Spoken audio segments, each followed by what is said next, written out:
Esta semana, el Ministerio de Economía y Finanzas dio a conocer el dato de resultado fiscal correspondiente al mes de abril. En concreto, el déficit fiscal del sector público consolidado se ubicó en el año móvil cerrado en abril en 3,6% del Producto Bruto Interno. De este modo, el desequilibrio de las cuentas públicas muestra un deterioro de más de 1 punto del PBI en comparación con el mínimo que se registró en septiembre del año pasado. Tomando como base este nuevo dato, les propongo dedicar el análisis económico de hoy a examinar qué ha pasado, qué es esto de la desmejora en la situación fiscal y discutir perspectivas. ¿Qué es lo que viene ahora? ¿Qué posibilidades se manejan para los próximos meses? Para eso estamos con el economista Luciano Magnífico de Exante. Luciano, buen día, bienvenido. Buen día, ¿cómo están? Vamos a darle un poco de contexto a la audiencia. ¿Podemos hacer un repaso de cómo ha venido evolucionando el déficit fiscal en el último tiempo? Perfecto, Emiliano. A ver, en primer lugar, y como hacemos siempre, creo que vamos a estar comentando cifras corregidas por el efecto de los llamados cincuentones, es decir, que excluimos los ingresos que corresponden al fideicomiso de la Seguridad Social, que se creó, como sabemos, para recibir los fondos de aquellas personas que decidieron desafiliarse de las AFAPs y retornar a la órbita del BPS. Saliendo de esa aclaración, el déficit sector público consolidado cerró el año pasado en 3,4% del PBI. Eso había significado una mejora de más de medio punto del producto respecto a lo que había sido el cierre de 2021 y también marcaba niveles mínimos de déficit fiscal en la comparación con los últimos 4 o 5 años. Sin embargo, también la última vez que habíamos discutido sobre este tema con ustedes, ya habíamos advertido que más allá de esa mejora en el conjunto 2022, en los últimos meses del año pasado ya se había comenzado a registrar una cierta reversión, si se quiere. En particular, como decías, en septiembre se había alcanzado un mínimo de 2,5% del PBI y desde allí en más la tónica fue más bien de un deterioro de esta variable hasta llegar a este último dato en abril con un déficit de 3,6% del PBI. ¿Y cuáles son los factores que explican esa desmejora de las cuentas públicas en estos últimos 6 meses?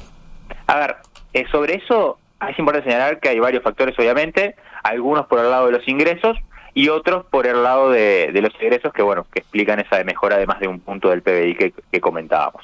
En el primer caso, en lo que tiene que ver con los ingresos, tenemos una reducción fuerte en lo que tiene que ver con la recaudación del gobierno central. En concreto, ahí tenemos una caída de 0,5% del PBI respecto al dato de septiembre, resultante de una combinación de factores. Por un lado, una reducción de 1/10 del PBI en lo que es la recaudación neta de la DGI. Después tenemos otra décima por concepto de menores ingresos de comercio exterior. Y a su vez tenemos 3 décimas adicionales por una menor recaudación de lo que he llamado como los otros ingresos del gobierno central. Esto estuvo parcialmente mitigado por el crecimiento que exhibió la recaudación del BPS en el periodo que estamos considerando, que fue del orden de las 2 décimas del PBI. ¿Y qué pasó del otro lado? ¿Qué pasó del lado de los egresos?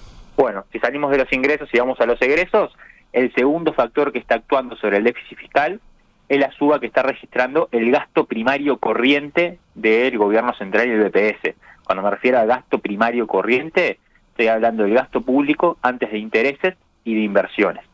En particular, dentro de ese rubro, destaca la suba de 0,3% del PBI que exhibieron las transferencias desde septiembre.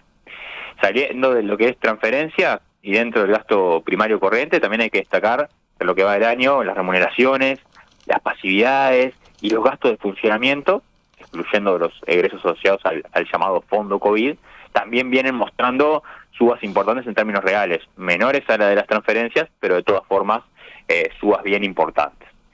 Por fuera de esto, también estamos viendo un crecimiento muy importante de lo que es la partida de inversiones del gobierno central.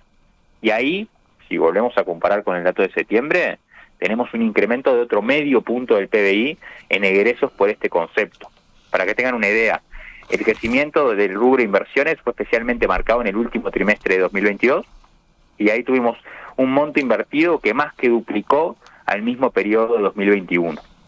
En el comienzo de este año se ha observado cierta moderación, pero de todas formas en los primeros 4 meses de 2023 estamos más de 20% por arriba en términos reales respecto al primer cuatrimestre de 2022.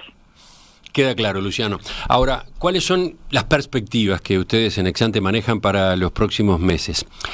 Este empeoramiento reciente implica un riesgo de incumplimiento de la meta de déficit fiscal que el gobierno se ha planteado para este año.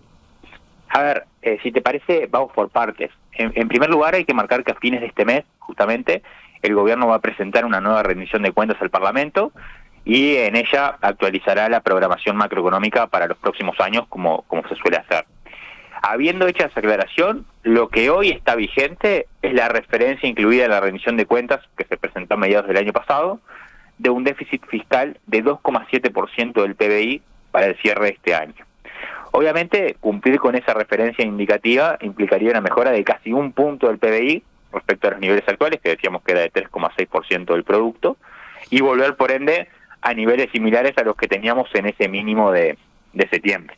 Ahí un elemento que puede actuar a favor del logro de la meta es el hecho de que aún quedan unas 4 décimas del PBI de los gastos netos asociados a la contención de la pandemia que están englobados en ese fondo COVID, que se estima no se repetirían en los próximos meses y cuya salida de la medición 12 meses puede contribuir justamente a una mejora de resultado fiscal. Sin embargo, del otro lado, hay una cantidad de elementos que constituyen riesgos bien importantes para la consecución de ese objetivo. ¿Podemos repasar esos elementos, esos factores de riesgo? Sí, a ver, algunos ya los hemos comentado con ustedes en varias oportunidades.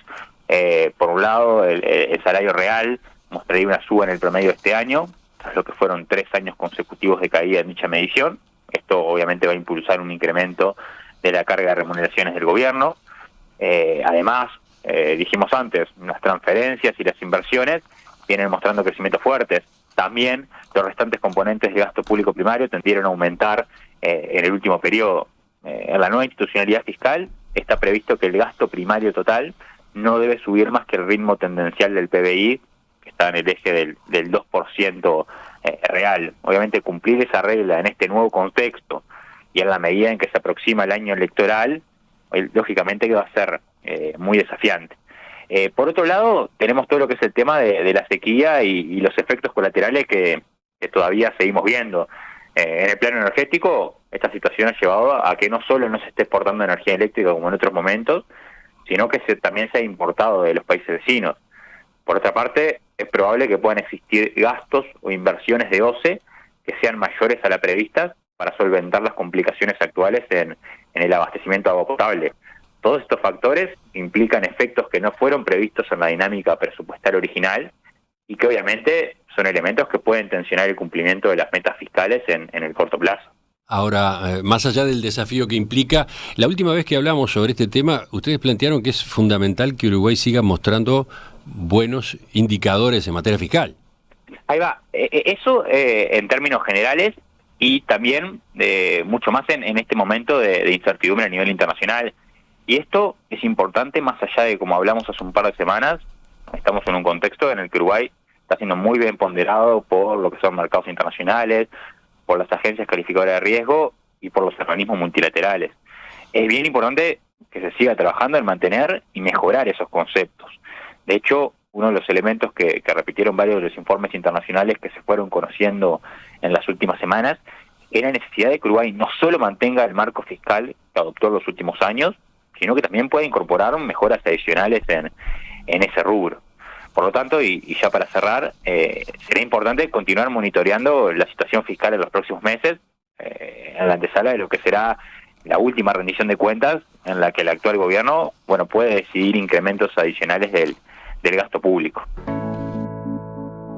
El déficit fiscal, su aumento de más de 1 punto del PBI desde el septiembre, ¿qué pasó? ¿Qué perspectivas hay? Ese era el tema con el economista Luciano Magnífico de Exante. Luciano, gracias por hoy, buen fin de semana, nos reencontramos con ustedes en estos días. Perfecto, gracias a ustedes, buen fin de semana.